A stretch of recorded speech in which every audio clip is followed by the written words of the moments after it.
मृत्यु को अंत नहीं मानना है। मीराबाई का चरित्र भी चल रहा है, साथ में भागवत जी की कथा भी चल रही है। कलिकाल में वही माधवी जिनके विषय में हम कल सुन रहे थे, वही माधवी आज से लगभग 550 वर्ष के अंतराल पूर्व में राजस्थान की धरती पर श्री राव दूधा जी महाराज, बहुत ध्यान से सुनिएगा सब लोग, बिल्कुल हिलो डुलो नहीं, पसीना में पहुंचो ही मत, आन दो, सुनो ध्यान से। श्री राव दूधा जी महाराज जो कि राजस्थान के एक पराक्रमी राजा थे, उनके पुत्र की पुत्री बनकर के वही माधवी सखी मिहिरा बनकर के आई हैं। और मीराबाई का जन्मोत्सव पता कब है? शरद पूर्णिमा आने वाली है, आगामी शरद पूर्णिमा मीराबाई का जन्म तिथि है, जन्म तारीख है। इसी दिन मीराबाई का जन्म हुआ। बड़े बड़े भक्त जन्मे हैं पूर्णिमा के दिन। और बताएं, पूर्णिमा पर विशेष रूप से 2 लोगों के जन्म सुने जाते हैं।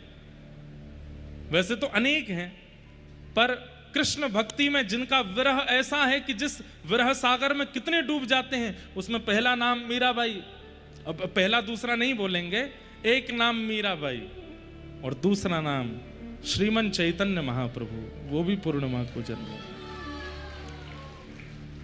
वे भी पूर्णिमा को प्रकटे। और श्री चैतन्य महाप्रभु के चरित्र में तो आता है कि महाप्रभु श्री चैतन्य का जैसे ही प्राकट्य हुआ उसी समय ग्रहण लग गया। पूर्णिमा को ग्रहण लगता है और चंद्र ग्रहण लगा तो आचार्य चरणों से पूछा कि भाई हमारे आदि आचार्य का जन्म और ग्रहण लगा?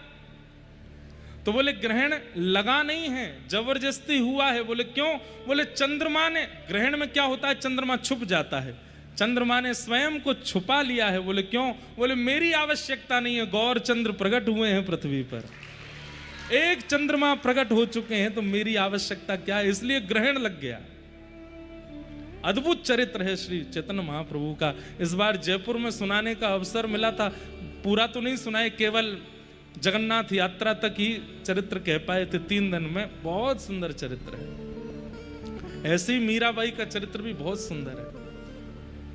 और आपको बताएं, मैं मीराबाई का चरित्र 3 साल पहले कह चुका हूं और मैं अभी अपनी ही कथा सुन रहा हूं रोज, मीरा चरित्र में क्या सुनाया था, क्योंकि अध्ययन कर नहीं पाया बहुत समय से। राव दूधा महाराज, उनकी पौत्री के रूप में, पुत्र की बेटी के रूप में मिहिरा का जन्म हुआ। अपभ्रंश होकर के पूरी संसार उनको मीरा कहने लगा। उनका नाम मिहिरा है। शरद पूर्णिमा का दिन, आहा, मीराबाई का जन्म हुआ। धीरे धीरे मीराबाई बड़ी होने लगी। बचपन से ही मीराबाई के लक्षण सामान्य बालकों जैसे नहीं है। बालकों को खेल खेलना पसंद है और मीराबाई को सेवा देखना अच्छा लगता है। जब घर के बड़े बुजुर्ग सेवा करते हैं अपने ठाकुर जी की, मीराबाई का वही खेल है, वही देख करके खुश होती है। राव दूधा महाराज के और दादाजी की बड़ी लाडली है मीराबाई। राव दूधा महाराज की बड़ी प्यारी है। बहुत सुंदर चरित्र है, ध्यान से सुनना। तो मीराबाई धीरे धीरे बड़ी होने लगी। मेड़ता में राव दूधा महाराज ने नियम बना रखा है कि कोई भी संत महापुरुष राजस्थान आए, उनके लिए द्वार खुले हुए हैं। हमारे राजभवन के बाहर एक संत निवास बना रखा है। जितने भी संत आए वहां आकर के रहिए, खाइए, पीजिए, अपना भजन कीजिए। कोई समय की अवधि नहीं, कितने दिन रुकना है, कितने दिन में जाना है, जैसा कहेंगे वैसी सेवा। और अगर कोई संत अपने ठाकुर जी की सेवा लेकर के आए हैं तो उनको वहां नहीं, उनको राजा अपने घर में रखते हैं, अपने भवन में रखते हैं कि भाई ठाकुर जी की सेवा है। और घर की सारी स्त्रियों को, रानियों को, सबको आज्ञा करते हैं कि एक महाराज जी आए, उनके ठाकुर जी की सेवा, अपरस में भोजन बनाओ, अपरस में सब सामग्री सिद्ध करो। ऐसे श्री राव दूधा जी महाराज, और वैसे ही मिल गई उनको मीरा। मीरा को बहुत सुख मिलता है इन सब चीजों में। कथा होती है, सत्संग होती है, वार्ता होती है, मीरा बाई सबसे आगे बैठती हैं, श्रवण करती हैं।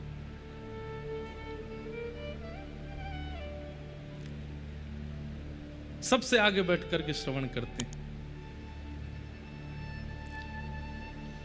एक जोशी जी नाम के वक्ता थे, नाम तो कुछ और रहा होगा, उनका सरनेम जोशी था। वो जोशी जी नित्य कथा सुनाने आते थे मेड़ता में, और मीराबाई 4.5-5 साल की लहंगा फरिया पहन करके सुंदर अपनी पत्रावली बना करके जोशी जी के आने से पहले ही आकर के बैठ जाती है, और सारे घर के लोगों को खींच के लाती है, अपनी माता जी को, पिताजी को, राव दूधा दादाजी को, अपने भैया जयमल को, सबको लेके आते हैं। कथा हो रही है, चलो सुनने। और जो कथा सुनने नहीं आता, मीराबाई 2 दिन उससे फिर बात नहीं करती कि तुम कथा सुनने नहीं आए, हमारी आपसे मित्रता नहीं है। ऐसा ही आप लोग भी किया करो। जो वृंदावन जावे तो मना करे, कथा में आवे तो मना करे, अच्छा अनफ्रेंड कर दो उसको, ब्लॉक मार दो व्हाट्सएप पे। फोन करे, भैया डीपी नहीं दिख रही है, बोले नहीं दिखेगी। क्यों, क्या बात होगी? बोले तुम कथा में नहीं आए, हमने बुलाया फिर भी नहीं आए। मीराबाई ऐसी सबसे आगे बैठ करके कथा सुनती हैं। और ये तो पहला आश्चर्य। और दूसरा आश्चर्य क्या है, जोशी जी कथा सुना रहे हैं और बड़े बुजुर्ग कोई झोंके ले रहे हैं, कोई सो गया है, कोई उबासी ले रहा है, कोई पानी पी रहा है, कोई कुछ कर रहा है, कोई पंखा जल रहा है, कोई पसीना पोंछ रहा है। लेकिन मीराबाई 4.5 वर्ष की लाली, और उसके नेत्रों से आंसू गिरते रहते हैं। कभी अपने आंसू पोंछती है, कभी सिसक सिसक के रोती हैं। राव दूधा जी देखते हैं, लाली तू काय को रोवे, इधर आ। अपनी गोद में बैठा लेते हैं, वहां बेटी बेटी सुनती है, रोती रहती है। कथा विश्राम हुई, सब लोग व्यास मंच पर जाकर के प्रणाम कर रहे थे। तो जोशी जी ने कहा, आप लोगों को कथा समझ में आई? किसी की कोई जिज्ञासा हो तो हमसे पूछ लेना। सब लोग बोले नहीं नहीं, हमें तो समझ आ गई, कोई जिज्ञासा नहीं है। जोशी जी एक एक आदमी से पूछ रहे हैं, कथा समझ में आई? सब कह रहे हैं हाँ बहुत बढ़िया कथा। लेकिन मीरा दूर से आ रही है, बोले मैं पूछूंगी। राव दूधा जी से कहती हैं, दादाजी व्यास जी से कहो मुझे कुछ पूछना है। राव दूधा जी बोले क्या पूछोगे? बोले उनसे ही पूछूंगी। छोटी सी मीरा अपनी दादी, अपने दादाजी की उंगली पकड़ करके व्यास जी के पास आती है। व्यास जी माला लेकर के राव दूधा जी को पहनाते हैं, महाराजा हैं। राव दूधा जी कहते हैं, हमें तो कुछ नहीं पूछना, पर हमारी लाली को आपसे कुछ पूछना है।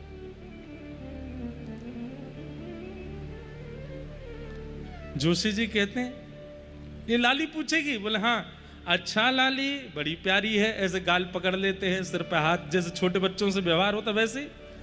और जोशी जी को बिल्कुल मतलब उधर ध्यान नहीं है, वो क्या पूछेगी ज्यादा से ज्यादा, तो थोड़े बहुत कुछ बात पूछ लेगी।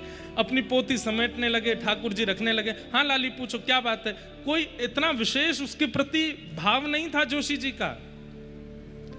और मीरा धीरे से आती हैं और व्यासपीठ पर दोनों हाथ रखे, पलकें झपक नहीं रही हैं, आंखों से आंसू गिर रहे हैं। और मीरा कह रही हैं, जोशी जी आप रोज आकर के जिन गिरधर की कथा यहां सुनाते हैं, वो गिरधर मुझे कब मिलेंगे ये बताओ।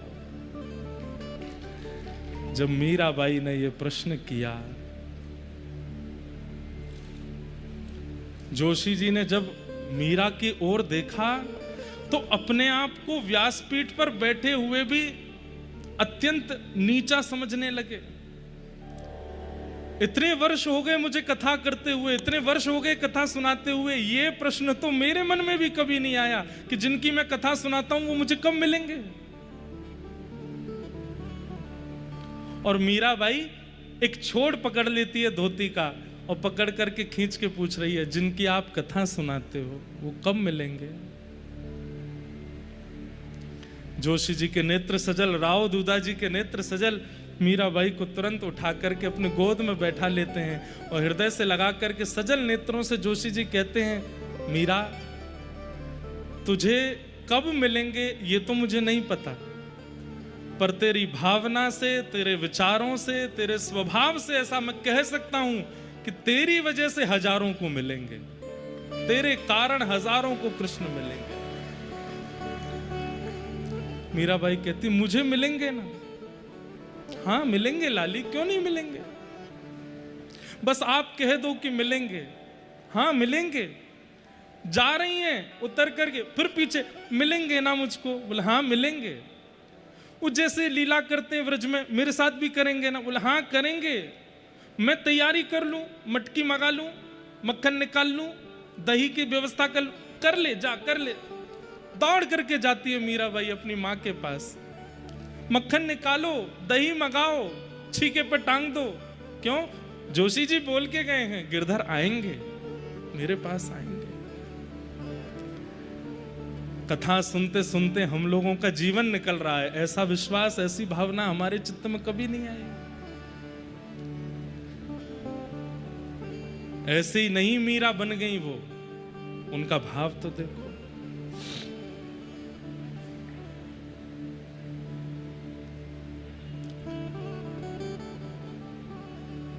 एक बार राव दूधा जी तीर्थ यात्रा के लिए जाते थे, महीने 2 महीने में। अब की बार द्वारिका की तरफ जा रहे थे, वहीं बीच में एक स्थान पड़ता है जिसका नाम है डाकोर जी। वहां पर रणछोड़ राय भगवान का मंदिर है। डाकोर जी की यात्रा पर जा रहे थे। अब सब परिवार के लोग नदी के किनारे कहीं रुके हैं, भोजन प्रसाद पा रहे हैं, और मीरा नदी के तट पर बैठी सामने की ओर देख रही है। 4.5-5 साल की है मीरा। राव दूधा जी आते हैं, लाली तुम भोजन नहीं करोगे? तो कहती, दादाजी देखो सामने एक संत बैठे हैं। मतलब ये भी एक भक्ति का प्रमाण है बंधुओं। ठाकुर जी जिसको चुन लेते हैं ना, उसकी दृष्टि कैसे भी स्थान में वैष्णव को खोज लेती है, वैष्णव का दर्शन कर लेती है। एक बात आपने अनुभव की हो, पता नहीं, नशेड़ी व्यक्ति होता है ना, जो नशा करना जानता है और नशे का बड़ा आदी है, वो कैसी भी सभा में चले जाए, वो ब्याह में भी चला जाता है, वहां अपने जैसों को ढूंढ लेता है। कामी व्यक्ति दूसरे कामी को ढूंढ लेता है, लोभी व्यक्ति दूसरे लोभी को ढूंढ लेता है, व्यसनी व्यक्ति व्यसनी को ढूंढ लेता है, पर भक्त भक्त को नहीं ढूंढ पाते। हमारी दृष्टि भी ऐसी बन जाए, हम जहां जाएं वहां पर किसी वैष्णव को खोज लें। मीराबाई ने कहा, देखो दादाजी सामने एक संत बैठे हैं, और मैं जितनी देर से इनको देख रही हूं ना, जोशी जी के द्वारा सुनाई गई कथा मुझे उतनी याद आ रही है। ये सामान्य नहीं है, हमें इनको प्रणाम करना चाहिए। राव दूधा जी सबसे बड़े हैं अपने परिवार में, और मीरा सबसे छोटी है। उंगली पकड़ करके ले गए पल्ली पार श्री निवृत्तिनाथ। ये ऐसे महापुरुष मीराबाई के जीवन में आए जिनकी वजह से कृष्ण प्राप्ति और सहज हो गई मीराबाई को। प्रणाम किया निवृत्तिनाथ। मीराबाई अपलक नेत्रों से उनकी ओर देख रही है, निवृत्तिनाथ उनके ऊपर भी ऐसे हाथ फेर रहे। अरे छोटी लाली बड़ी प्यारी है। मीराबाई छूटते ही पूछती हैं, मेरा एक प्रश्न है। निवृत्तिनाथ जी बोलते हैं, बोलो। बोले, जोशी जी हमारे यहाँ आते हैं, वो कथा में कहते हैं कि ठाकुर जी तो सब जगह विराजमान हैं। खम वायु अग्निम सलिलम महिम च ज्योतिम से सत्वान दृशो द्रुमादीन सरित समुद्राम से हरे शरीरम यत्किंच भूतम प्रणमेत अनन्यम।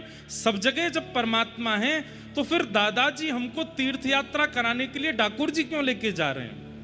हमको उनके दर्शन के लिए तीर्थ क्यों जाना पड़ता है? निवृत्तिनाथ जी राव दूधा जी की ओर देखें, बोले लाली सामान्य नहीं है, कैसा प्रश्न कर रही है, हम तीर्थ क्यों जाते हैं? निवृत्तिनाथ जी बोले, लाली तीर्थ इसलिए जाया जाता है कि हमारे चित्त में जो भक्ति है, हमारे चित्त में जो भाव है, वो स्थिर ना रहे, उसमें और वर्धन हो, और उस वर्धन के लिए कई बार तीर्थ जाना होता है। नदी जब तक अपने तटों पर बहती रहती है उसका रूप सामान्य होता है, लेकिन जब वो जाके सागर में मिल जाती है तब नदी भी सागर बन जाती है। ऐसे ही हम नदी हैं, और ये जितने भी तट हैं ये सब हमारे यत्र तत्र रहने वाले ठाकुर जी हैं। पर तीर्थ जो है ये साक्षात समुद्र है। जब हम नदी रूपी जीवात्मा उस सागर रूपी तीर्थ के पास जाते हैं तो हम भी सागर बन जाते हैं, इसलिए तीर्थ जाना होता है। उसी समय निवृत्तिनाथ जी ने राव दूधा जी से कहा, बोले इस लाली को योग, साधना और वेदों का ज्ञान मैं दूंगा, मेरा वचन है आपको, ये सामान्य नहीं है। तो बीच में कथा आती है कि डाकोर जी की पूरी कथा सुनती गई निवृत्तिनाथ जी से मीराबाई रास्ते भर, कि डाकोर जी कैसे आए, वहां पर ठाकुर जी कैसे विराजे, मुझे सब बताओ। निवृत्तिनाथ जी जब लौट करके आए तो राव दूधा जी से बोले, अब मैं आपकी पुत्री को 1-2 साल तक योग साधना की विद्या दूंगा। ठीक है। 4 दिन ही निकले थे, 4 दिन में ही निवृत्तिनाथ जी अपना सारा सामान बिस्तरा सब बांध करके जाने लगे। तो राव दूधा जी बोले, भगवान आप तो बोले थे कि 1-2 साल लाली को कुछ सिखाएंगे पढ़ाएंगे, आप तो अभी 4 दिन में ही जाने लगे। निवृत्तिनाथ जी के नेत्र सजल हो गए, बोले 4 साल में जो साधन सीखना चाहिए वो आपकी लाली 4 दिन में सीख गई है। इसे क्या नहीं आता है? मैं जो विषय बोलता हूं तुरंत याद कर लेती है, मैं जो ध्यान बताता हूं ये तुरंत कर लेती है। अरे कई बार मेरे ध्यान करने पर मेरे आराध्य का दर्शन नहीं होता, पर ये ध्यान लगा करके मेरे आराध्य की बातें मुझे बता देती है। ये सामान्य नहीं है। बंधुओं, अभी तक तो सब घर के लोग हंसते थे, प्रसन्न होते थे कि संत आके कह के जाते हैं कि आपकी लाली सामान्य नहीं है, लेकिन अब सबको चिंता होने लगी। वो सच में असामान्य है, सामान्य नहीं। बंधुओं, एक बात बोलूं, वो भक्ति भक्ति ही क्या, जिस भक्ति से पति को चिंता ना हुई हो, पत्नी को चिंता ना हुई हो, परिवार वालों को चिंता ना हुई हो, मित्र आदियों को चिंता ना हुई हो, आपके आसपास रहने वालों को आप थोड़े अबनॉर्मल ना लगे हों, तो भक्ति कैसी? सत्य बता रहे हैं हम। जब हमारे पास माता पिता आते हैं ना, महाराज जी ये लाला को समझाओ आप, ये तो ऐसा हो गया है, मन से मुझे बड़ी प्रसन्नता होती है। चलो चिंता हो रही है, इसका मतलब भक्ति अच्छी है। संसारी लोगों को आप अपने से विलग दिखने लगोगे, अपने से विचित्र दिखने लगोगे।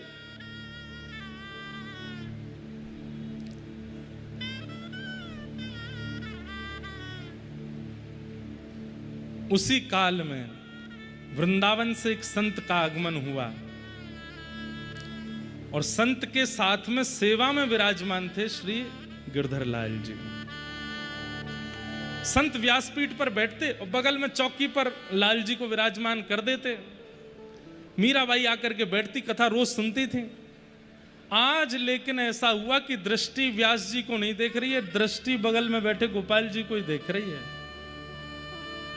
व्यास जी पूरी कथा सुना गए, लेकिन मीराबाई के नेत्र हटे नहीं, और अपने दादाजी के पास गई, राव दूधा जी से जाकर के बोली, ये कौन है? ये जो व्यास जी के बगल में बैठे हैं ये कौन है? दादाजी बोले, व्यास जी से ही पूछो। मीराबाई बोली, ये आपके साथ में जो आए हैं, भुजा उठा करके खड़े हैं, कौन है? मेरे ठाकुर जी। अच्छा, मैंने ऐसे ठाकुर जी देखे हैं, ऐसे ठाकुर जी देखे, ये वाली पहली बार देखे हैं, ये कौन से हैं? अरे जब व्रज में इंद्र ने खूब वर्षा की थी, तब व्रजेंद्र नंदन श्री कृष्ण ने 7 कोस लंबे चौड़े गिरिराज पर्वत को अपनी कन्नी उंगली पर धारण किया था, और उसी समय पूरे व्रजमंडल ने उनको गिरधारी कहकर के बुलाया। ये वही गिरधर लाल है। ये कथा जैसे ही सुनाई, मीराबाई के नेत्र बंद हुए, और वो छवि आने लगी बार बार, जो वो माधवी रूप में थी पूर्व में, और माधवी रूप में वो गई हैं, ठाकुर जी के चरणों में जाकर के प्रार्थना करती हैं, ठाकुर जी को देख रही हैं, नेत्रों में पानी भर रहा है, देख नहीं पा रही हैं। ये सारी स्मृति थोड़ी थोड़ी मीराबाई के चित्त में आने लगी।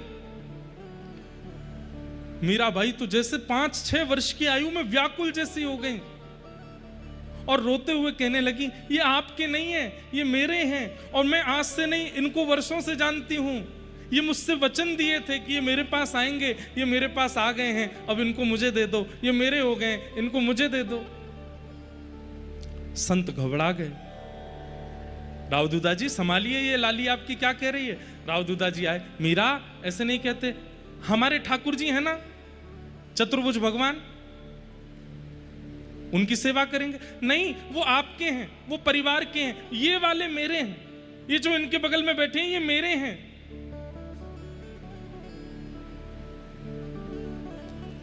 राव दूधा जी जैसे तैसे मीराबाई को ले गए। मीराबाई ने रोना बंद नहीं किया। रोते रोते रोते दिन निकल गया, रात निकल गई। किसी ने जाकर के उन संत से जाके कह दिया, बोले कि महाराज आप तो रात रात में खिसक लो यहां से। बोले क्यों? राजा की पौत्री रो रही है आपके ठाकुर जी के लिए, और आप तो अपने ठाकुर जी दोगे नहीं, और वो राजा हैं। राजा को कोई सामग्री चाहिए तो वो राजी राजी नहीं लेते हैं, वो तो फिर कुछ और भी तरीके आते हैं उनको।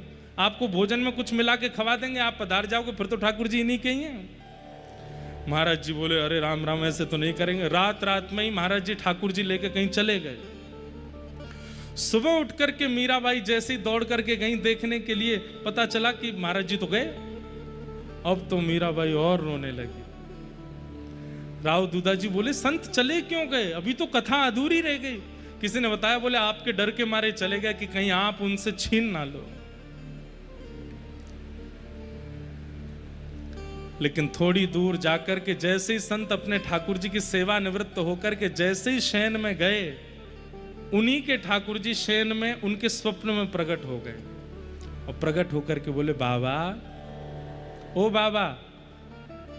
संत बोले, अरे ठाकुर जी 40 वर्षों से आपकी सेवा कर रहा हूं, आज तक कभी स्वप्न में नहीं आए, आज आप मेरे स्वप्न में आ गए। जय हो जय हो जय हो, आप मेरी सेवा से बड़े प्रसन्न लगते हैं। ठाकुर जी बोले, हाँ बाबा, मैं बड़ा खुश हूं तेरी सेवा से, पर अब तुम्हारी सेवा का समय पूर्ण हो गया। बाबा, अब मैं तुम्हारी सेवा विश्राम कर रहे हूं। बोले मतलब? बोले अब मैं कोई और ते सेवा कराऊंगा। बोले कौन सी सेवा कराओगे? बोले जो लाली कल रो रही ना, वही से मुझे सेवा करानी है। बाबा सच बता दूं? बोले बताओ। कछु महीना में आप पधार व्यवहारे हो, और कछु महीना में जब आप पधार जाओगे तो मैं अकेला रह जाऊंगा, मेरी सेवा कौन करेगा? या हमारे बातें पहले मुंह को अपने श्रेष्ठ उत्तराधिकारी को दे जाओ। मीरा श्रेष्ठ उत्तराधिकारी, उनको दे दो। महात्मा बहुत रोए। ठाकुर जी आंसू पहुंचने लगे। बोले रो मत, मैं आपसे बहुत प्रसन्न हूं। और सुनो एक बात और कह दूं। बोले क्या? अब तक तो मेरे दर्शन के लिए नेत्र खोलने पड़ते थे, आपको मेरी सेवा करनी पड़ती थी। अब से मैं वचन दे रहा हूं, सदा आपके चित्त में रहूंगा। जब नेत्र बंद करोगे तब दर्शन दूंगा, लेकिन अब जो प्रकट सेवा है ये मीरा को दे दो। संत वापस लौट करके गए। राव दूधा जी ने स्वागत किया। संत ने जाति पूछा, मीरा कहाँ है? बोले वो तो 3 दिन से कमरा में रो रही है, खा भी नहीं रही, पी भी नहीं रही। संत पहुंचे हैं मीरा के पास, और अपने सेवा के 40 साल के सेवा के ठाकुर जी ले जाकर के मीराबाई के सामने पधरा दिए।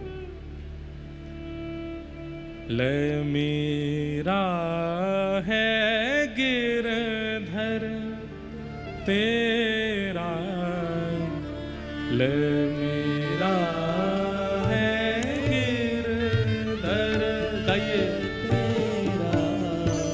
ले मीरा है गिरधर तेरा, ले मीरा रे गिरधर तेरा। सेवा पूर्ण भई अब मेरी, सेवा पूर्ण भई अब मेरी, सेवा पूर्ण भई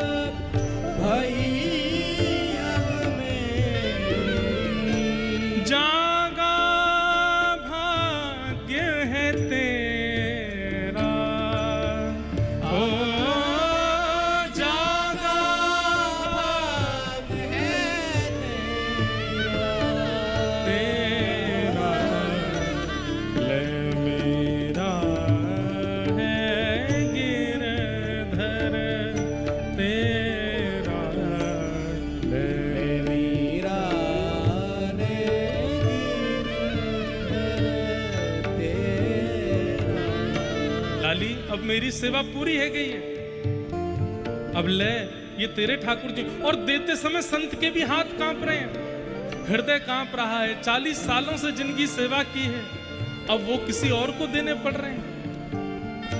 एक तरफ मीरा अति प्रसन्न है और एक तरफ वो संत जैसे मानो अपने प्राण दे रहे हों।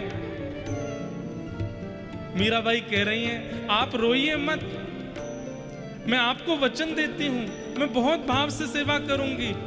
आप मुझे बता के जाइए कैसे नियम है, मैं हर नियम का पालन करूंगी, आप बिल्कुल परेशान मत हो। सेवा बड़े भाव सो करियो, सेवा बड़े भाव से। कैसे भाव से? रखियो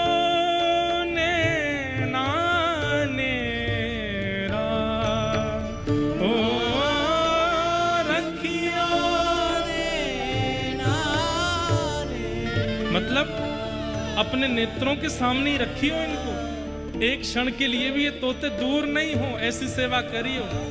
सेवा बड़े भाव सो करियो, सेवा बड़े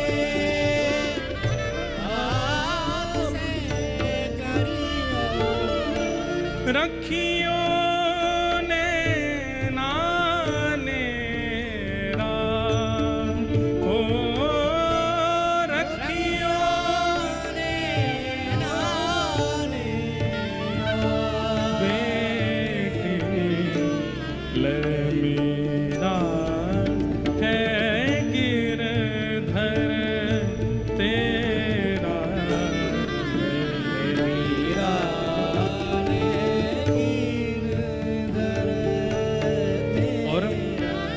संत मीराबाई के सिर पर हाथ फेरने लगे, रो रहे हैं। अब मीराबाई हंस तो रही हैं, पर संत के विरह को देख करके वो भी रो रही हैं और बार बार उन संत से लिपट जाती। आप चिंता मत करो, मैं बहुत भाव से सेवा करूंगी, आप बीच बीच में आते रही हो और आप आकर के देखेंगे मैं इतनी सुंदर सेवा करूंगी, आप खुश हो जाएंगे। संत ने पहले तो सिर पर आशीष दिया और जाते जाते मीराबाई के चरणों में प्रणाम करने लगे। मीराबाई घबरा गई, आप मुझे प्रणाम क्यों कर रहे हैं? मैं इस योग्य नहीं हूं, मुझे बहुत ग्लानि हो रही है, आप मुझे प्रणाम मत करो।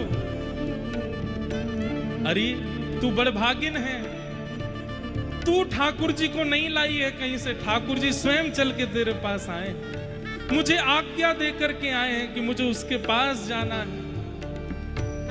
सो ही सुहागन प्रिय जाहिरी जे, सो ही सुहागन जाहिरी जे, सो ही सुहागन प्रिय जाहिरी जे,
संत ने अपने गिरधर लाल मीराबाई को प्रदान कर दिए।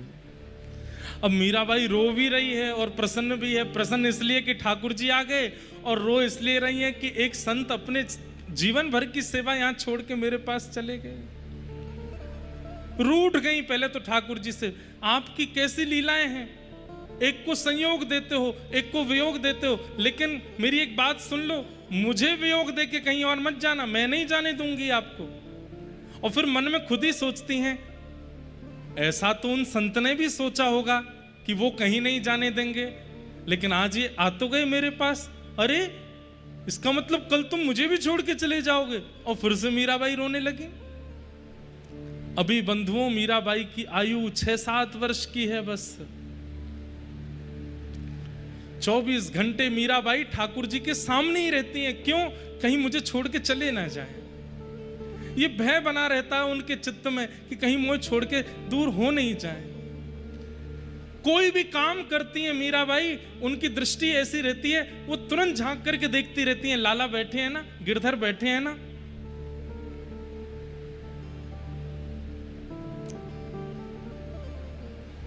और फिर वही लीला जो मैं कल सुना रहा था। एक दिन बारात जा रही थी, मीराबाई ने पूछा ये क्या है माँ? माँ ने बताया ये बारात जा रही है और ये दुल्हा जा रहा है अपनी बींदड़ी को लेने। मीराबाई की जिद हो गई, मैं भी बींदड़ी हूं किसी की? बोले हाँ। और मेरे दुल्हा कौन है, मेरे बींद कौन है? पूछते पूछते रात हो गई। माँ बोली तू तो परेशान ही कर देती है मीरा, अरे बताओ ना मेरे बींद कौन है? सामने बैठे गिरधर लाल की ओर इशारा करते हुए मैया कहते ये हैं तेरे बींद। और बस मीराबाई ने जैसे ही देखा है ठाकुर जी को, उसी छवि रूप को निहारती रहती। बंधुओं, मीराबाई ने अपने जीवन का सबसे पहला पद क्या गाया पता है? जहां से उन्होंने पद गाना शुरू किया, मीराबाई के जीवन में सबसे पहला पद कौन सा आया? बहुत सुंदर पद है और उसके पीछे भी एक लीला है।